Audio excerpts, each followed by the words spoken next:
Right, let's turn on some lights. Let's go light, light, and the lamp.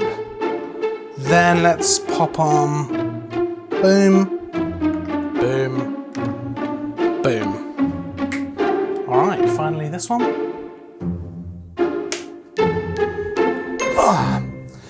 All right, let's talk about time lapses.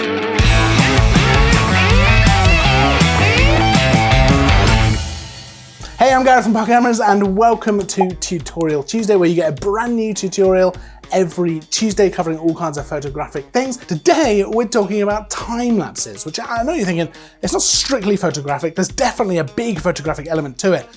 There's a little bit of video in there as well. But I think it's a really interesting topic. I think it's probably a little bit overlooked. It's in the ability to create it is in a lot of modern cameras now without having to buy anything extra.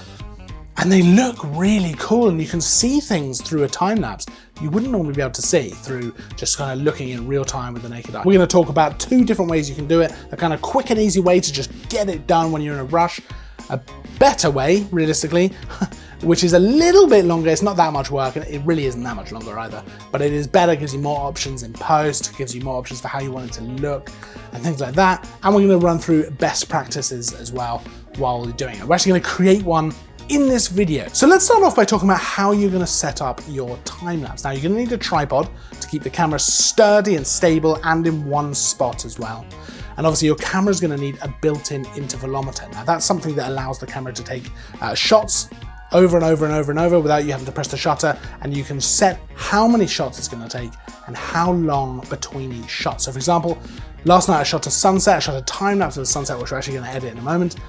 Now that was shot on the Sony a7 III, which recently had a firmware update to include interval shooting, or a built-in intervalometer, so I was able to set it to shoot 400 shots with 5 seconds in between each shot. So I sat there for about 30 or 40 minutes while it did that, but it just shot all of those. I've got now 400 raw photos, which we're going to turn into a time lapse. Now, if your camera doesn't have a built-in intervalometer, like the a7 III or the Panasonic S1 or anything like that, then you can also get an external intervalometer, which is just something that plugs into your camera and allows you to set that up externally, and just fires off every 5, 10 seconds, whatever you like, and however many shots you want it to do. Now, I'll pop a link down in the description to parkcameras.com. I'll actually pop a link to where you can see some intervalometers. They don't tend to cost too much money, which is good, but a lot of modern cameras now have it built into the camera, so it's worth double checking before you start.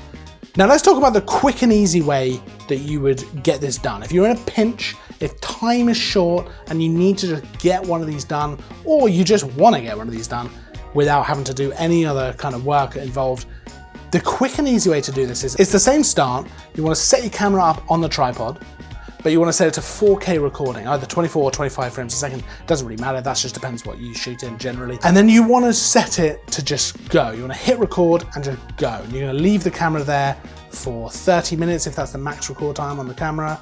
Otherwise, just leave it running for however long you want.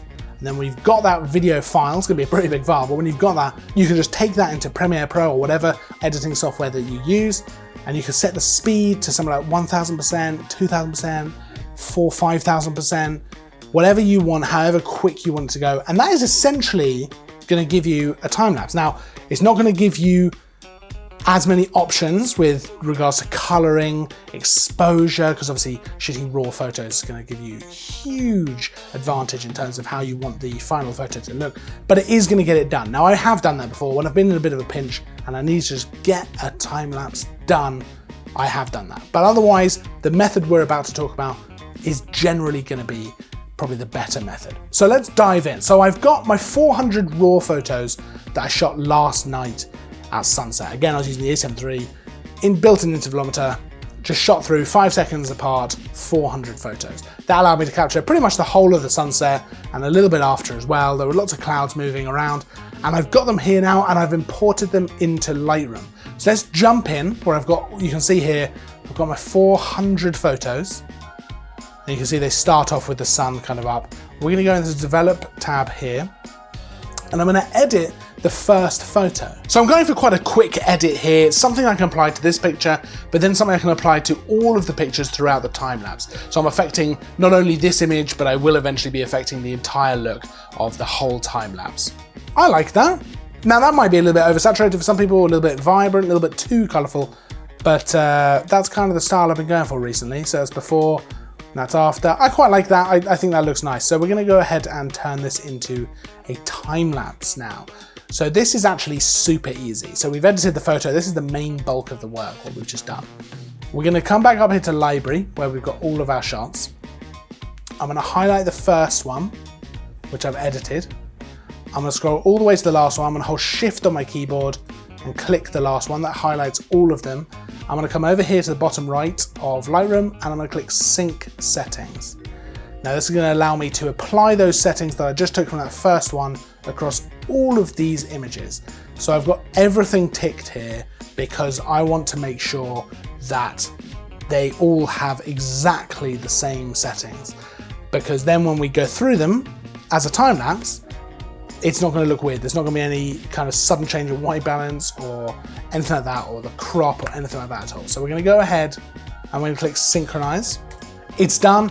Now, Lightroom just takes a little bit longer for the actual images here to change, but the settings have been pasted. So what I'm going to do now is I'm going to go ahead, right click. I've still got all of them selected. I'm going to come up to Export. I'm going to click Export here. I'm going to choose a folder to export them to, which we will go ahead and pick. I'll create a new folder called Time-Lapse Good Times. Now, this is the part of the tutorial where we're going to take a second here because this is going to take a minute. It's exporting 400 files. This is going to take a few minutes. So I'm going to get a drink. I'm going to do some stuff. I'm going to entertain myself for 15 minutes or so, and then we'll be back.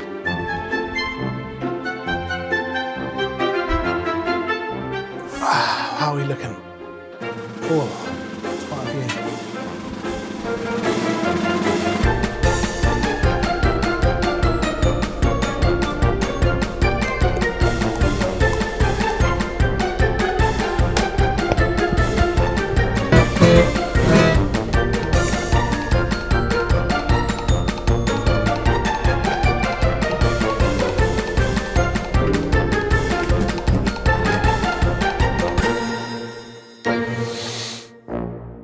So Lightroom has finally finished exporting all of the photos, so we've got them on our desktop. I've gone ahead and closed Lightroom because we are done with that now, and I'm opening Adobe Premiere Pro, but you can open whichever video editing software you use just to create the time-lapse. So I'm opening Premiere Pro here, where I'm going to go ahead and click New Project. I'm going to call this Time-Lapse Sunset. And then once the project opens, I'm going to come up here to File, Import. I've already navigated to it, but essentially I'm going to navigate to Desktop, Time-Lapse Good Times, where all 400 of the photos, the edited photos, are here. Now I'm going to go ahead and select the first one. This is really important. You select the first one, and here at the bottom of the window there's this box that says Image Sequence. Now you want to make sure that that is checked. You want to make sure you've got that selected. And what that's going to do is it's going to take that first image you've just selected and it's going to take all following images that are named sequentially, so numbered like this. So 4992 is the first one, 4993, 4994. It's going to take all of those and import them as one single video file. So I've got that selected. I'm going to go ahead and click Open. And you can see here that is one 16-second long file. So it's essentially importing each photo as an individual frame in a video file. That's going to play back at 24 or 25 frames a second, depending on your settings. And as we scroll through it here, you can see it's going through each photo in the video. I'm going to create my new sequence. Now the sequence setting is probably going to be a bit messed up because I've basically created it by using those photos, and 100% they are not the right dimensions. So I'm going to come up here to the top of the screen into the menus where it says Sequence. I'm going to click Sequence Settings, and where it says Video and Frame Size here, I want to make this 4K. So that's 3840 by 2160. As you can see, that makes it 16 by 9.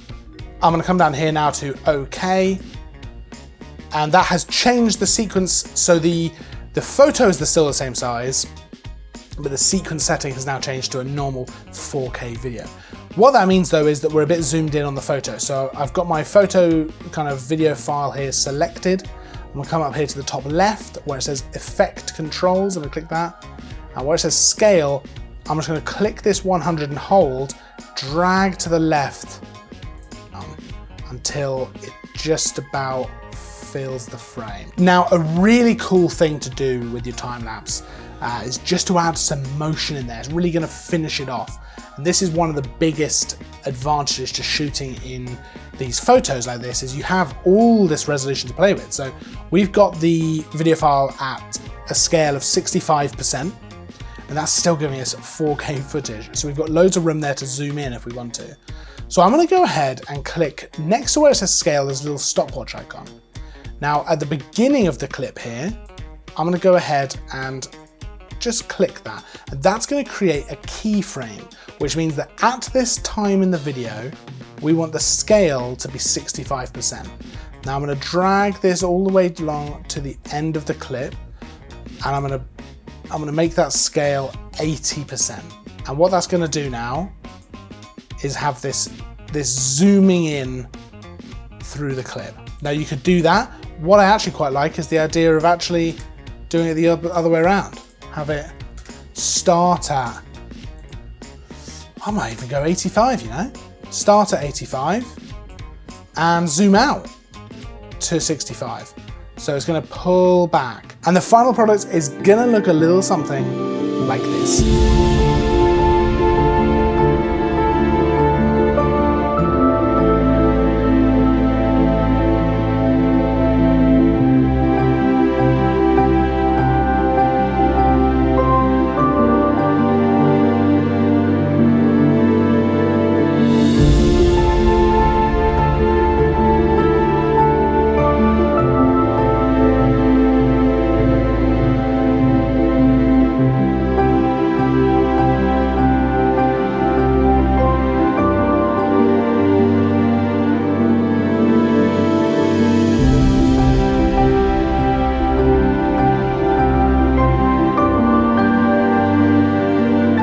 All right, I hope that was helpful. I know that's a lot of information to take in about time lapses and settings and using 2 different programs, all kinds of stuff. But actually, once you get your head around it, it's not too difficult to create, and then you can create all kinds of really cool stuff. Sunset really is just the beginning. There's loads of cool stuff that you can create once you get on to making time lapses. Now, if you found that video helpful, I'd really appreciate a like. If you give the video a like, that really helps us out. Thank you so much for considering that. If there's anything you'd like to see in a future Tutorial Tuesday, pop it down in the comments. We've got loads of stuff planned, from landscape and portrait and editing and street and food and everything.